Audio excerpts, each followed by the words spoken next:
আমাদের বিজয় ব্যাহত করতে ইউনিভার্সিটি প্রশাসন জামাত শিবিরের সাথে এক হয়ে ইলেকশন ইঞ্জিনিয়ারিং এর ব্যবস্থা করেছে। এই নির্বাচনে স্টুডেন্টদের সত্যিকার রায়ের প্রতিফলন ঘটছে না। এসবের প্রতিবাদে আমরা নির্বাচন বর্জন করতে বাধ্য হচ্ছি। গতকাল রাত থেকেই আশঙ্কা করছিলাম এই নির্বাচন হবে একটি পাতানো নির্বাচন। যখন আমরা দেখলাম যে জামাতের একজন নেতা থেকে সরবরাহকৃত ওএমআর মেশিন আনা হয়েছে, বিশ্ববিদ্যালয় প্রশাসনের সুযোগ থাকা সত্ত্বেও যে আমাদের নিজেদের আমরা নির্দলীয় ম্যাটেরিয়ালসগুলো আনবো, তারপরে যখন এটা করেছে আমরা তখন থেকেই আশঙ্কা করছি এই নির্বাচন হবে পাতানো নির্বাচন। তো আজকে যখন আমরা নির্বাচনের দিন আসলাম, আমরা বেশ কিছু অসঙ্গতি লক্ষ্য করলাম। একে একে আমি পয়েন্টগুলো বলছি। প্রথমত, কোনো হলে এমন কালি দেওয়া হয়নি যেটা অ্যাকচুয়ালি ইলেকশনে দেওয়া হয়। প্রত্যেকটা হলের যে কালিগুলো দেওয়া হয়েছে ভোটের পর সেগুলো মুছে গিয়েছে। আপনারা দেখবেন আমাদের কারো আঙুলে কালি নেই, আমরা কিন্তু ভোট দিয়েছি। তারপরে তাজউদ্দিন হলে আমাদের ভিপি প্রার্থীকে ঢুকতে দেওয়া হয়নি এবং তার সাথে প্রচুর মিসবিহেভিয়ার করা হয়েছে। তাজউদ্দিন হলের আরো একটা অসঙ্গতি হচ্ছে সেখানে ভোটার লিস্টে কারো ছবি নেই। ছবি না থাকার কারণে সেখানে নির্বাচন 2 ঘন্টা বন্ধ ছিল। 21 নং হলে ছেলেদের মব সৃষ্টি করা হয় এবং মেয়েদের জাহানারা ইমাম হলে একজন স্বতন্ত্র প্রার্থীর গায়ে হাত তোলার অভিযোগ পাওয়া যায়, সেখানেও একটি মব সৃষ্টি করা হয় এবং এই যে অভিযোগটা এসেছে কিন্তু শিবির প্যানেলের বিরুদ্ধে। তারপর শিবিরের যে ক্যান্ডিডেট আছে মেঘলা, তিনি সাংবাদিক পরিচয় দিয়ে সাংবাদিকদের কার্ড নিয়ে সবগুলো হলের একদম রেস্ট্রিক্টেড জোনেও প্রবেশ করছে, যেখানে অন্য কাউকে স্পেশালি আমাদের যে প্যানেল আছে তাদের কাউকে কিন্তু প্রবেশ করতে দেওয়া হচ্ছে না। শিবির নেত্রী মেঘলাকে বাধা দেওয়া হয়নি। এক্ষেত্রে প্রশাসন নিরপেক্ষতা হারিয়েছে। অভিযোগ এসেছে যে মেঘলার কারচুপির কারণে একটি হলে ভোট গ্রহণ বন্ধ হয়েছে। ডেইলি সমকালে এই নিউজ এসেছে।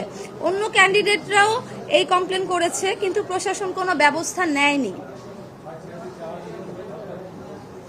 তারপরে আপনারা জানেন যে আমরা যে আশঙ্কার কারণে জামাত নেতার সরবরাহকৃত ওএমআর মেশিন চাইনি, সাধারণ শিক্ষার্থীরা এবং আমরা সবাই মিলে প্রশ্ন তুলেছিলাম এটা বন্ধ করতে হবে এবং প্রশাসন বন্ধ করেছিল, সেই একই জামাত নেতার ব্যালট দিয়ে নির্বাচন কিন্তু গ্রহণ করা হচ্ছে। এরই পরিপ্রেক্ষিতে আমরা দেখেছি একটি হলে যে ব্যালট পেপার আছে সেই ব্যালট পেপারের মধ্যে কার্যকরী সদস্যদের 3 জন ভোট দেওয়ার কথা, কিন্তু সেখানে লেখা আছে একজনকে ভোট দিন। তাহলে এই ব্যালট পেপারের মধ্যে পার্থক্যটা কেন থাকবে যদি ব্যালট পেপারে কোনো অসঙ্গতি না থাকে?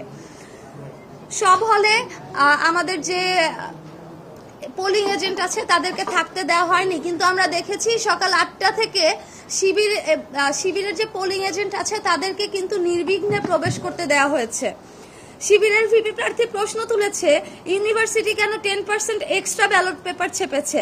আমাদের প্রশ্ন, জামাত নেতার কোম্পানি থেকে ছাপানো ব্যালট 10-20% এক্সট্রা শিবিরকে দেওয়া হয়েছে কিনা।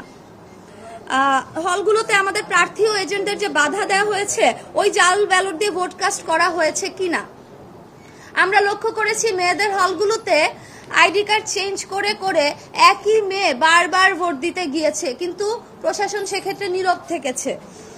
আমাদের যারা ক্যান্ডিডেট আছি তাদের বিরুদ্ধে শিবিরপন্থী সাংবাদিকরাও কিন্তু খুব মিসবিহেভ করেছে, মব সৃষ্টির চেষ্টা করেছে।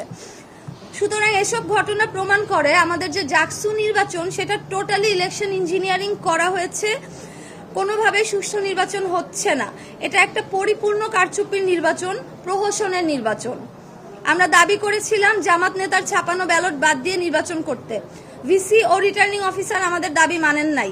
তারা যে কারণে জামাত নেতার সাপ্লাই করা ওএমআর মেশিনে ভোট গণনা বন্ধ করেছে, সেই একই কারণে জামাতের সাপ্লাই করা ব্যালটে ফেয়ার ইলেকশন হচ্ছে না। আমরা দাবি করেছি একটি ফ্রি অ্যান্ড ফেয়ার ইলেকশনের, কিন্তু ভয়াবহ ব্যাপার হচ্ছে ভোট কেন্দ্রগুলো মনিটর করার জন্য জামাত নেতার কোম্পানিকেই ডিরেক্ট টেলিকাস্ট সহ ভিডিও ক্যামেরা সাপ্লাই দিয়ে সিসিটিভির দায়িত্ব দেওয়া হয়েছে। এর মাধ্যমে শিবিরকে পুরো ভোট কেন্দ্রগুলো মনিটর করার সুযোগ করে দেওয়া হয়েছে।